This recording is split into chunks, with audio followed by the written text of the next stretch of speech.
नमस्कार दोस्तों, आज के इस खास विश्लेषण में आपका बहुत बहुत स्वागत है। आज हम जिस विषय पर बात करने जा रहे हैं वो हम सबके जीवन से बहुत गहराई से जुड़ा है। आधुनिक लोकतांत्रिक प्रणालियों के सामने आने वाली असल और व्यवहारिक चुनौतियां। देखिए, जब भी हम लोकतंत्र या डेमोक्रेसी शब्द सुनते हैं तो दिमाग में एक बहुत ही खूबसूरत और आदर्श तस्वीर उभरती है ना? लेकिन क्या असल जिंदगी में इसे धरातल पर उतारना और बिना किसी रुकावट के चलाना इतना आसान है? बिल्कुल नहीं। इसमें कई जटिल चुनौतियां हैं जिन्हें आज हम विस्तार से समझेंगे। तो चलिए जल्दी से देख लेते हैं कि आज के हमारे इस विश्लेषण का सफर कैसा रहेगा। हम शुरुआत करेंगे लोकतांत्रिक आदर्शों से, फिर समझेंगे इसकी संरचनात्मक और वैश्विक चुनौतियां, उसके बाद सामाजिक और आर्थिक बाधाओं पर नजर डालेंगे, फिर चुनावी और राजनीतिक खामियों को टटोलेंगे और अंत में बात करेंगे इस पूरी व्यवस्था को मजबूत करने के समाधानों पर। तो सबसे पहले बात करते हैं लोकतांत्रिक आदर्श की। किसी भी सिस्टम की कमियों को निकालने से पहले यह जानना तो जरूरी है ना कि आखिर उसका एकदम परफेक्ट, एक स्वस्थ रूप दिखता कैसा है। आइए इसे थोड़ा गहराई से समझते हैं। अब्राहम लिंकन का वो बहुत ही मशहूर और क्लासिक कथन तो आपने सुना ही होगा कि लोकतंत्र जनता का, जनता के द्वारा और जनता के लिए शासन है। इस एक अकेली लाइन में पूरी व्यवस्था का निचोड़ है। इसका सीधा सा मतलब यह है कि अल्टीमेट पावर यानी अंतिम शक्ति हमेशा आम नागरिकों के हाथ में होती है। हम नागरिक खुद अपने प्रतिनिधि चुनते हैं और वे हमारी तरफ से शासन चलाते हैं। एक ऐसा सिस्टम जहां किसी के साथ कोई भेदभाव ना हो और सबको सरकार में अपनी बात रखने का बराबर मौका मिले। लेकिन थोड़ा ध्यान दीजिए, क्योंकि असली दुनिया में हर देश की चुनौती एक जैसी नहीं होती।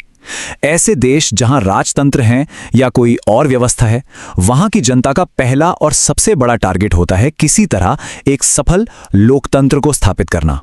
लेकिन इसके ठीक उलट जहां लोकतंत्र पहले से मौजूद है, जैसे कि हमारे यहां, वहां की लड़ाई बिल्कुल अलग है। वहां असली चैलेंज है इस सिस्टम को बचाए रखना, इसे और मजबूत करना और समाज के हर तबके तक इसका विस्तार करना।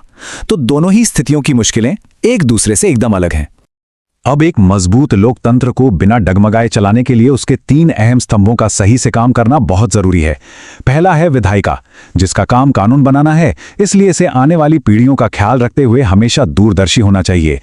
दूसरी है कार्यपालिका, जो इन कानूनों को लागू करवाती है, इसलिए इसका ऊर्जावान और एक्टिव होना जरूरी है ताकि नीतियां फटाफट जमीन पर उतरें। और तीसरी है न्यायपालिका, जो हम सबकी आखिरी उम्मीद होती है, इसलिए इसका हमेशा सत्यवान होना अनिवार्य है। जब ये तीनों अपनी फुल फॉर्म में काम करते हैं ना, तब जाकर एक लोकतंत्र असल में कामयाब होता है। चलिए अब आते हैं अपने दूसरे अहम हिस्से पर, संरचनात्मक और वैश्विक चुनौतियां। अब हम उन बुनियादी समस्याओं पर बात करेंगे जो लोकतंत्र को उस आदर्श स्थिति तक पहुंचने ही नहीं देती। जरा इस नंबर पर गौर कीजिए, 71 करोड़। ये आंकड़ा किसी को भी हैरान कर सकता है। सोचिए, दुनिया के कई देशों की तो कुल आबादी भी इतनी नहीं होती। ये भारत में योग्य मतदाताओं की एक ऐतिहासिक संख्या को दर्शाता है। अब खुद सोचकर देखिए कि इतनी विशाल आबादी को एक साथ मैनेज करना, उनके लिए बिना किसी गड़बड़ी के चुनाव करवाना, हर किसी की भागीदारी सुनिश्चित करना, ये अपने आप में कितनी विशाल संरचनात्मक चुनौती है। इतने बड़े स्केल पर सिस्टम को पारदर्शी बनाए रखना सच में एक बहुत ही जटिल काम है। और ये आंकड़े एक ऐसी सच्चाई सामने लाते हैं जो काफी चिंताजनक है। ये हमें बताते हैं कि कैसे आधी आबादी राजनीतिक मंच पर आज भी पीछे छूटी हुई है। जब हम वैश्विक स्तर पर महिलाओं के संसदीय प्रतिनिधित्व की बात करते हैं तो यूके में ये आंकड़ा 19.3% है, यूएसए में 16.3% है और भारत में 15वीं लोकसभा के आंकड़ों के अनुसार ये सिर्फ 10% के आसपास रहा है। ये डेटा बहुत साफ तौर पर दिखाता है कि राजनीति में दुनिया भर में महिलाओं की भागीदारी में कितनी भारी असमानता है। असल में एक सच्चे लोकतंत्र का सपना तब तक पूरा हो ही नहीं सकता जब तक कि महिलाओं और अल्पसंख्यक आबादी दोनों को बराबर की भागीदारी और सही प्रतिनिधित्व ना मिले। जब भी समाज के किसी एक वर्ग को राजनीति में उसकी सही जगह नहीं मिलती तो उसका सीधा असर लोकतंत्र की नींव पर पड़ता है और वो कमजोर होने लगता है। ये बिना किसी भेदभाव के सबको समान अवसर दिलाने का एक लगातार चलने वाला संघर्ष है। अब हम बढ़ते हैं अपनी तीसरी कैटेगरी की तरफ, सामाजिक और आर्थिक बाधाएं। आइए समाज और अर्थव्यवस्था की उन बीमारियों को समझते हैं जो इस पूरे सिस्टम को अंदर ही अंदर खोखला कर रही हैं। यहां जिस शब्द की हम बात करने वाले हैं वो हमारी राजनीति में बहुत आम हो चुका है, परिवारवाद। ये एक ऐसी नुकसानदेह प्रथा है जहां सत्ता और पावर में बैठे लोग अपने ही रिश्तेदारों को फायदा पहुंचाते हैं।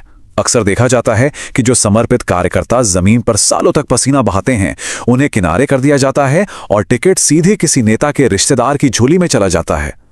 ये चीज सिर्फ उन सच्चे कार्यकर्ताओं का मनोबल ही नहीं तोड़ती, बल्कि लोकतांत्रिक मूल्यों की भी धज्जियां उड़ा देती हैं।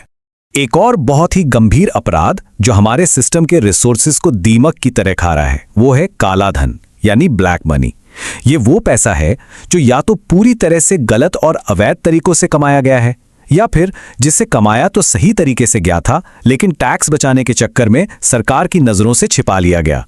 ये अपराध सीधे तौर पर उस पैसे की चोरी है जो असल में देश के विकास और जनता की भलाई के काम आना चाहिए था। परिवारवाद और काले धन के अलावा भी समाज में कई और बड़ी रुकावटें हैं। इनमें जाति आधारित मतदान शायद सबसे ज्यादा नुकसानदायक है। जब लोग विकास या कैंडिडेट की काबिलियत देखे बिना सिर्फ उसकी जाति देखकर वोट देने लगते हैं तो पूरा सिस्टम ही पटरी से उतर जाता है। इसके साथ ही शिक्षा की भारी कमी, सिस्टम पर अफसरशाही का दबदबा और तेजी से बढ़ती हुई जनसंख्या, ये सारे फैक्टर मिलकर लोकतंत्र के विकास के रास्ते में एक बहुत बड़ी दीवार खड़ी कर देते हैं। चलिए अब आगे बढ़ते हैं और बात करते हैं चुनावी और राजनीतिक खामियों की। सामाजिक और आर्थिक मुद्दों के बाद अब सीधे चुनाव की प्रक्रिया और सरकार चलाने के तरीकों में जो कमियां हैं उन पर नजर डालते हैं। चुनाव की प्रक्रिया को हम लोकतंत्र का धड़कता हुआ दिल कह सकते हैं, लेकिन अफसोस कि इसमें भी कुछ बहुत गंभीर कमियां हैं। चुनावों के दौरान पानी की तरह पैसा बहाया जाना एक बहुत बड़ा मुद्दा है। ये बेतहाशा खर्च चुनाव में बराबरी के मौके को ही खत्म कर देता है। इसके अलावा वोटिंग में पारदर्शिता को लेकर अक्सर जनता में चिंताएं देखी जाती हैं, जैसे ईवीएम मशीनों को लेकर होने वाले विवाद और दावे। और इन सबसे भी ज्यादा चिंता की बात है दागी और आपराधिक छवि वाले नेताओं का सिस्टम में लगातार बढ़ता हुआ दबदबा। ये सारी चीजें साफ दिखाती हैं कि हमारी चुनाव प्रक्रिया आज कितने भारी दबाव से गुजर रही है। इसके अलावा सरकार का जो स्वरूप होता है उसका भी प्रशासन पर बहुत गहरा असर पड़ता है।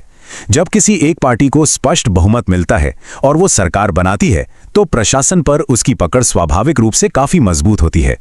लेकिन जब कई अलग अलग विचारधाराओं वाली पार्टियां मिलकर एक गठबंधन सरकार बनाती हैं तो अक्सर प्रशासन पर से उनकी पकड़ ढीली पड़ जाती है, क्योंकि ऐसे में हर छोटे बड़े फैसले के लिए सभी सहयोगियों की सहमति लेनी पड़ती है, जिससे काम की रफ्तार काफी धीमी हो जाती है।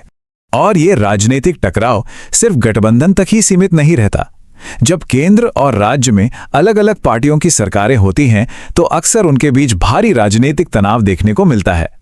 इसका सीधा और सबसे बुरा असर आम जनता पर पड़ता है, क्योंकि कई क्षेत्रीय विकास योजनाएं और जन कल्याण के काम बीच में ही लटक जाते हैं।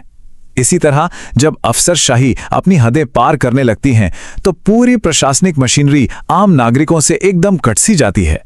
तो अहम बात यह है कि लोकतंत्र को सिर्फ अंदर की कमियों से ही नहीं बल्कि बाहरी ताकतों से भी भारी खतरा है। राष्ट्रीय और अंतर्राष्ट्रीय आतंकवाद लोकतांत्रिक संस्थानों की एकता, अखंडता और जनता के भरोसे के लिए एक बहुत बड़ा खतरा है। जब भी इस तरह की हिंसक घटनाएं होते हैं तो सरकार और सुरक्षा व्यवस्था पर से आम इंसान का विश्वास टूटता है, जो किसी भी लोकतंत्र की बुनियाद के लिए बहुत खतरनाक साबित हो सकता है।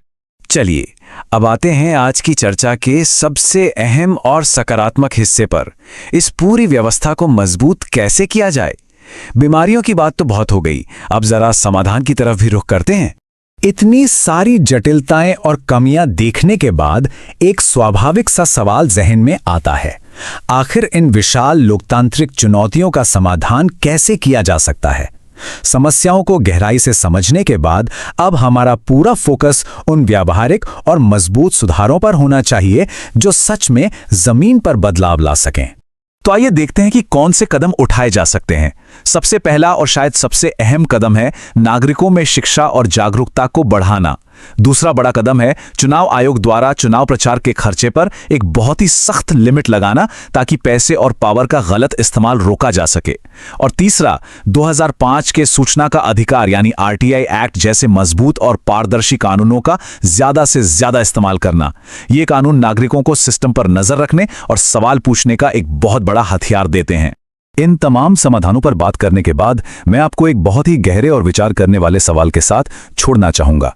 क्या एक अशिक्षित और गैर जागरूक मतदाता वर्ग वास्तव में एक निष्पक्ष, पारदर्शी और मजबूत लोकतंत्र को लंबे समय तक टिकाए रख सकता है, ये सवाल हमें इस बात का एहसास कराता है कि लोकतंत्र की असली ताकत और उसकी सफलता के नींव अंततः हम नागरिकों की शिक्षा, हमारी जागरूकता और हमारी सही जानकारी पर ही टिकी है। इसी अहम सोच के साथ आज का ये विश्लेषण हम यही समाप्त करते हैं। मुझे उम्मीद है कि ये चर्चा आपके लिए ज्ञानवर्धक रही होगी और इसने आपको कुछ नए नजरिए दिए होंगे। हमारे साथ जुड़ने के लिए धन्यवाद।